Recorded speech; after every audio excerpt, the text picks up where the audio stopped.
हाय मेरे प्यारे बच्चों, आप लोग कैसे हैं? चलिए आज हम लोग इंग्लिश ट्रांसलेशन की शुरुआत करेंगे और धीरे धीरे यानी स्लोली हम लोग आगे बढ़ते चलेंगे। तो आज हमने जो आपके लिए टॉपिक रखा है यूज ऑफ इज, एम और आर। इज, एम, आर, क्योंकि इंग्लिश सीखने के लिए शुरुआत यहीं से होती है और यहीं से सारे लोग सीखते हैं। कोई भी इस दुनिया में अगर इंग्लिश जानता है, इंग्लिश बोलता है, अगर समझता है तो यहीं से शुरुआत किया है वो भी। तो आपको भी मैं यहीं से बता रहा हूं और आप एक एक कंसेप्ट को समझते चलिए और लाइफ में आगे बढ़िए। तो आइए हम देखते हैं यह कैसे यूज करते हैं, कैसे हम इसका प्रयोग करते हैं, कैसे सेंटेंस बनाते हैं और कैसे अंग्रेजी को समझते हैं। तो सिंपली एक एक चीज को समझिए, क्योंकि आप लोग पढ़े लिखे हो, आप लोग समझदार हो, तो उस समझदारी का प्रयोग करना है। चलिए अगर हम बात करें एक एक चीज को, यानी इज का प्रयोग कहां होता है, एम का प्रयोग कहां होता है, आर का प्रयोग कहां होता है, तो हम तीनों को एक साथ समझते हैं। यानी अगर हम पहला रूल अगर हम समझे इनके लिए, तो इनका प्रयोग हिंदी क्रिया के अंत में क्या आता है? इज मीन्स क्या होता है? इज मीन्स है और एम मीन्स हूं, यानी इज मीन्स है और एम मीन्स हूं। और आर का जानते हैं दो अर्थ होता है। आर का दो अर्थ होता है। आर का पहला अर्थ, आर माने होता है क्या? है। देखिए अंतर है और है में अंतर है एक वचन को इंडिकेट करता है जो है बहुवचन को इंडिकेट करता है। और इसका दूसरा अर्थ होता है के अलावा होता है हो। हाँ, तो अब यह क्लियर हो गया। जब किसी हिंदी वाक्य के अंत में, कहां पे ध्यान दीजिएगा, हिंदी वाक्य के अंत में है, हूं, है और हो आए, तो हमें क्या पता चलता है? वहां पर इज, एम, आर का प्रयोग करना है। क्लियर? लेकिन यह कैसे इज, एम, आर का प्रयोग होगा? यह सब्जेक्ट बताएगा। क्या बताएगा? सब्जेक्ट, यानी कर्ता बताएगा कि क्या लगेगा, इज लगेगा, एम लगेगा कि आर लगेगा। यानी सब्जेक्ट को भी पहचानना बहुत जरूरी है।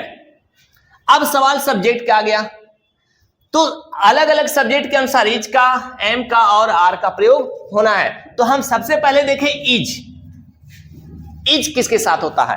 तो इज का प्रयोग अगर हम रूल नंबर 1 मान लें इज को, तो इज का प्रयोग किसके साथ होगा? दिस के साथ होगा, दैट के साथ होगा। क्लियर है ना? पता है ना? दिस के साथ भी इज का प्रयोग होगा, दैट के साथ भी इज का प्रयोग होगा। और किसके साथ होगा? अगर मान लीजिए किसी का नाम हो, किसी का नाम आ सकता है, कोई भी नाम आ सकता है, तो उसके साथ भी इज का प्रयोग होगा। लेकिन कुछ प्रोनाउंस हैं जिनके साथ इज ही आती है। कैसे? जैसे कहा जाए ही के साथ आएगा हीज, और ही है तो सी भी आएगा, सीज। एक और जो आता है इट के साथ भी क्या आएगा? It is. तो इस तरह से ये जो सब्जेक्ट है यानी करता है हमारा, इनके साथ किसका प्रयोग करेंगे हम? इज का। क्लियर है ना? तो इसके साथ हम इज का प्रयोग करेंगे। और अब आ जाए हम एम का प्रयोग। इसको आप रूल 2 मान लीजिए। क्या मान लीजिए? रूल 2। अब एम के लिए बड़ा आसान है। एम के लिए सब्जेक्ट जो आएगा केवल आई आएगा। क्या आएगा? आई। और आई के साथ हम क्या लगाएंगे? सीधे क्या लगाएंगे? एम। यानी आई हमारा इकलौता सब्जेक्ट होगा जिसके साथ लगेगा एम। अगर हम रूल 3 मान लें, रूल 3 यह जो है बहुवचन को इंडिकेट करता है। किसको? बहुवचन को। तो यहां पे सब्जेक्ट के रूप में क्या क्या आएगा जहां पे हमें आर का प्रयोग करना है? आप जानते हैं दिस का बहुवचन क्या होता है? दिस का बहुवचन होता है दीज। दैट का बहुवचन क्या होता है? दोज। पता है? यानी दिस का दीज, दैट का दोज।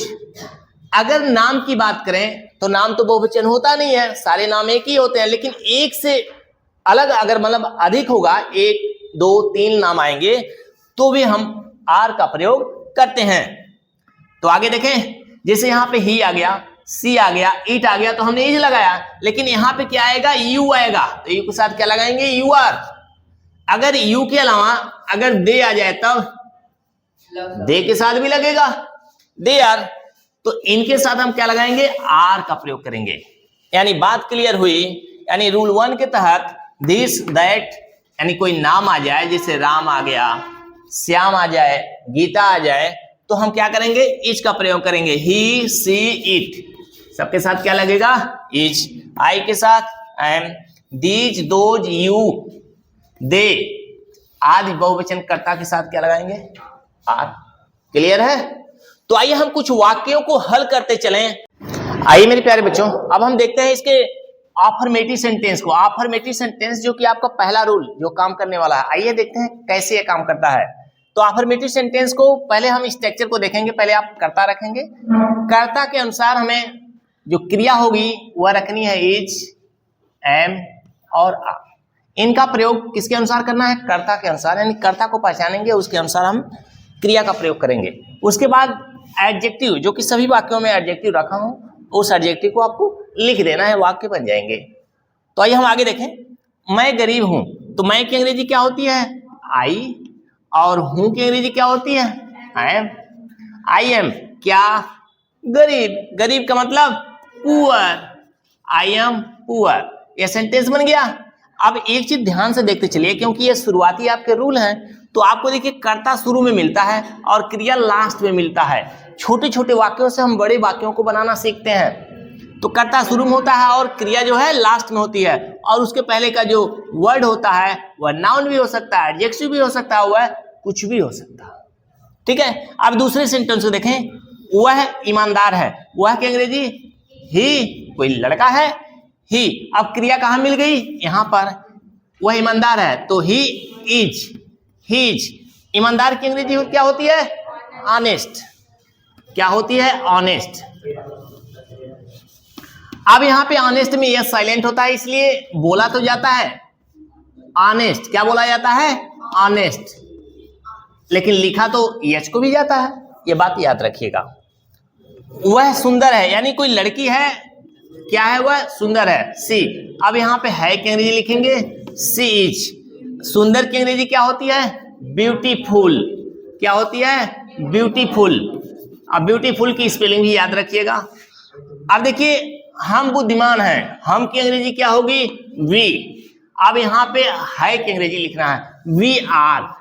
वी बहुवचन है तो इसके साथ क्या लगेगा, आर। अब यहां करता क्या है, बहुवचन, तो यहां लगेगी आर। तो हम बुद्धिमान है, यानी वी आर। बुद्धिमान की अंग्रेजी क्या होती है, वाइज भी होती है, इंटेलिजेंट भी होती है। अब लास्ट सेंटेंस को देखें। मैं चालाक हूं, क्या हो जाएगा, आई एम। अब देखिए, आई एम तो हमने लिख लिया। अब चालाक की अंग्रेजी क्या होती है, क्लेवर। I am clever. अब इस तरह से हमारे सभी वाक्य जो कि अफर्मेटिव जैसे बन गए। आइए हम बढ़ते हैं नेक्स्ट रूल की तरफ। चलिए आइए देखते हैं हम अब निगेटिव सेंटेंस को। निगेटिव सेंटेंस को कैसे हल करना है, तो आइए हम निगेटिव सेंटेंस को देख लें, एक एक वाक्य को। जैसे वह धनी नहीं है, वह धनी नहीं है, तो वह की अंग्रेजी क्या होगी, ही। और उसके बाद यहाँ पे मिलेगा क्रिया हमें, तो ही इज। अब उसके बाद यहीं बगल में क्या मिल रहा है, नहीं, तो नॉट लगा देंगे, ही इज नॉट। अब इसमें देखिए एडजेक्टिव क्या आया है, धनी। धनी का मतलब होता है rich. He is not rich, he is not rich. इस तरह से बनाएंगे। अब आइए देखिए नेक्स्ट सेंटेंस को। वह मेहनती नहीं है, वह की अंग्रेजी क्या होगी, यहाँ पर ही हो जाएगा। बहुत से लोग आलसी होते हैं, आप लोग भी बहुत आलसी हैं, पढ़ते नहीं हैं, इसलिए तो आपको आता नहीं है। तो आइए देखते हैं, यहाँ पे भी आलसी एक मिल गया है। वह मेहनती नहीं है, मेहनती नहीं तो पक्का आलसी होगा, तो ही इज। यहाँ पे लगा दिया हमने, क्रिया लगा दिया, he is not. He is not क्या, मेहनती। मेहनती का होता है लेबोरियस। क्या होता है, laborious. He is not laborious. अब यहाँ पे देखेंगे अगला सेंटेंस। मैं खुश नहीं हूं, भाई किसी कारण से मैं दुखी हूं, इसलिए खुश नहीं हूं, तो क्या करेंगे, आई। आई के साथ यहाँ पे जो क्रिया आई है क्या लिखेंगे, एम। I am. अब यहाँ पे देखिए निगेटिव में है तो नॉट है, नॉट लिखेंगे। आई एम नॉट क्या, खुश। खुश की अंग्रेजी क्या होती है, हैप्पी। हैप्पी के अलावा ग्लैड भी आप लिख सकते हैं। यहाँ पे देखिए नेक्स्ट सेंटेंस। वे लंबे नहीं हैं, लंबे का मतलब टॉल, क्या हो जाएगा, दे आर। यहाँ पे जो क्रिया है तो आर लगेगा, they are not, they are not. अब यहाँ पे देखेंगे लंबे। लंबे की अंग्रेजी क्या होती है बताइए, tall. They are not tall. यहाँ पे देखिए एक सेंटेंस है राम और श्याम, यहाँ पे देखिए बहुवचन हो गया, यानी राम और श्याम मिलकर क्या बनाते हैं? बहुवचन। राम और श्याम मजबूत नहीं है तो क्या बन रहा है? यहीं पे बनाते हैं इसको, राम एंड श्याम आर।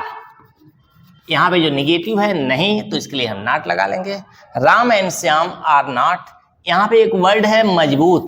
मजबूत की अंग्रेजी क्या होती है बताइए? स्ट्रॉन्ग। क्या होती है? Strong. Ram and Shyam are not strong. इस तरह से मेरे प्यारे बच्चों, छोटी सी क्लास थी, समाप्त होती है। फिर मिलते हैं आपसे नेक्स्ट वीडियो में। Thanks for watching.